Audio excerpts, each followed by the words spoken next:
서양순 선수, 황영조 선수. 아니, 역사라는 게 꼭 살아야지 않아? 얘기 나온 김에 올림픽 역사를 간단하게 좀 말씀을 드리도록 하겠습니다. 일단 올림픽은 누구나 모두가 다 알다시피 그리스의 고대 축전이죠. 매우 그리스, 온리 그리스인들만을 위한 축제였어요. 헬레네스는 자기들을 부르는 말이에요. 우리들. 그리고 우리 빼고 나머지는 바르바로이거든요. 듣기 힘든 역겨운 말을 하는 사람들. 그러니까 나랑 이제 말이 안 통하는 애들인 건데 다 이렇게 나쁘게 보는 거죠. 그래서 바로 헬레네스들만을 위한 축제가 올림픽이고요.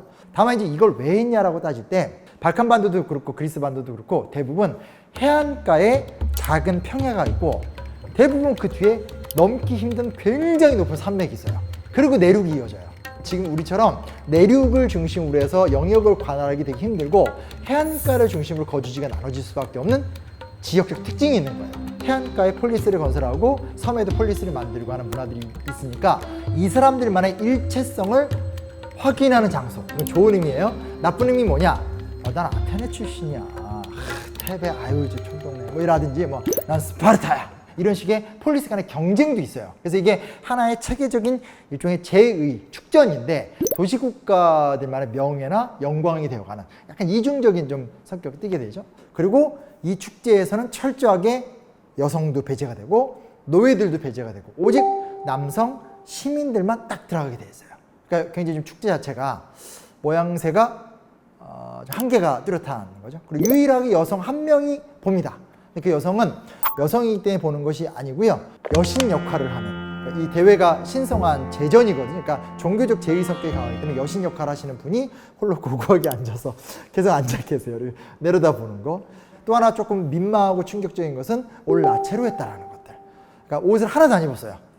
주요 부위도 다 개방된 채. 그래서 남성들만의 올림픽이었다는.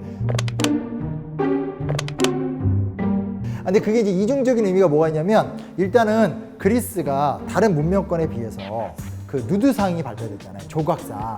근데 생각해 보십시오. 물론 지금은 비너스니 뭐니 여성 누드상도 생각을 하는데 정확히 말하면 여신들의 누드상은 좀 있죠. 대부분은 남성 누드예요.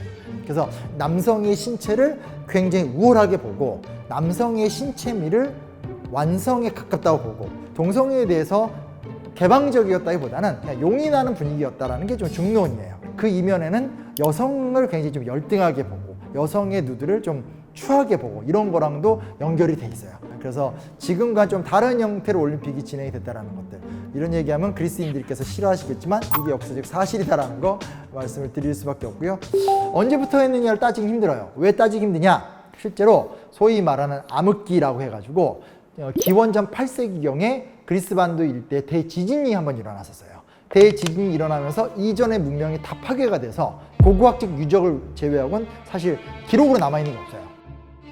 그래서 우리가 알고 있는 오디세이, 일리아드 같은 게 다 기원전 8세기 이후에 나온 작품들이기 때문에 언제부터인지 모르지만 여러 고고학적인 기원들을 추정해 봤었을 때는 기원전 11세기 무렵부터는 하지 않았을까 정도로 보는 거고, 적어도 기원전 8세기경 기원전 776년부터는 올림피아 제전이 정례화가 됐기 때문에 이때부터는 정확히 확인할 수 있습니다. 실제로 이 올림피아는 4년마다 한 번씩 딱딱딱 했기 때문에 이런 식으로 시간을 계산하는 방법이 로마 시대 때까지도 계속 이어왔대요. 그래서 이게 저도 말할 때 아까도 되게 정확히 나오잖아요. 88 올림픽 때 누구, 92년 올림픽 때 누구, 이런 식이 나오게 되는 게 일종의 올림픽이 만들어낸, 의도한 건 아닌데 시간의식의 발달에도 큰 영향을 준 것 같아요. 그리고 하나 재밌는 게 이때 이미 올림픽을 운영하기 위해서 김나시온을 만들었는데, 김나시움 하면 우리가 김나지움을 생각하게 돼요. 교육기관. 이건 이제 연관관계가 뭐냐면 원래 김나시오는 선수 훈련 장소인데 이 말은 김노스에서 나왔다고 추정을 해요. 김노스가 뭐냐? 벌거벗다. 올림픽 다 빨개 벗고 하잖아요. 근데 이제 근대 사회로 들어오면서 교과 중에 체육을 되게 중요시 여기게 되거든요. 그래서 이제 김나시온이 김나지움으로 바뀌면서 원래 체육 의미보다는 일반 교육의 의미로 좀 바뀐 걸로 언어학자들은 추정을 했다고 합니다. 근데 이 건물은 시설비가 돈이 많이 들었기 때문에 당시에 참주나 귀족이나 상인들이 돈을 후원했대요. 그러니까 지금도 스포츠는 후원이 중요하잖아요. 저희도 후원을 받습니다. 목마른 막 마실 수도 있고 의자가 좀 안 좋네? 그리고 이제 팔라이스트라 같은 게 이제 복합 스포츠 시설. 그러니까 나름대로 이제 옷 벗고 샤워하고, 그리고 이제 그때는 오일 같은 것도 햇빛 세니까 바르기도 하는 그런 시설 같은 것들도 있었기 때문에 그 원형이 어찌됐건 그때 있었던 거죠. 경쟁도 하고 그 나라의 영웅도 되고, 그리고 그런 스포츠 시스템 같은 것들도 만들어져 있고, 사실은 이런 것들 자체가 아주 예외적이죠. 왜냐면 다른 문명권에선 이런 건 살펴보기 힘들거든요. 그럼 어떤 경주를 했냐? 처음에 달리기 경주 하나 있었다고 하더라고요. 저는 사실 의문이 들었던 게, 아테네 하면 이 전함이 되게 유명하잖아요. 그래서 수영이 왜 안 들어갔나 이 의문이었는데, 따지고 보면 중요한 게 뭐냐면 해전을 하거나 무역을 하는 데 있어서 수영은 중요하지 않아요. 그렇잖아요. 뱃사람들이 물고기가 필요해?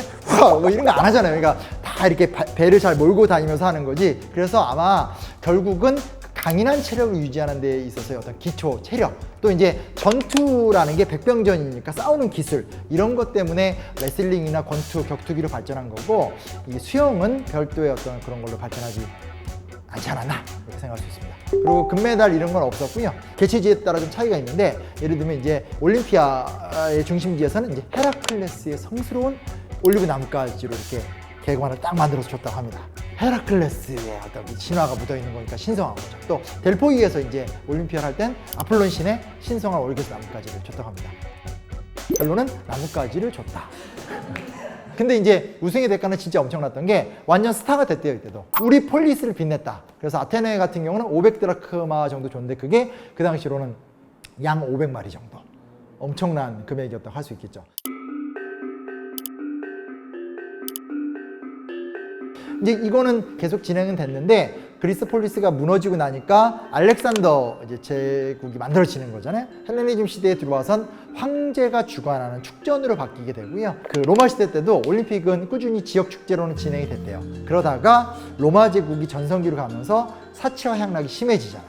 더군다나 종교와 사상이 발달한 문명권에선 이런 육체와 운동 같은 것들을 굉장히 부정적으로 보는 경우가 많아요. 그럼 기독교만 그런 게 아니라 뭐 유교라든지 뭐 이슬람이라든지 대부분 그래요. 왜냐면 육체 활동이 향연이나 사치나 향락으로 간다라는 좀 그런 것들이 있죠. 그래서 테오도시우스 황제라고 해서 아주 독실한 로마의 기독교로 국교화한 황제예요. 로마 제국의 진정한 마지막 황제. 이 사람까지는 괜찮았거든요.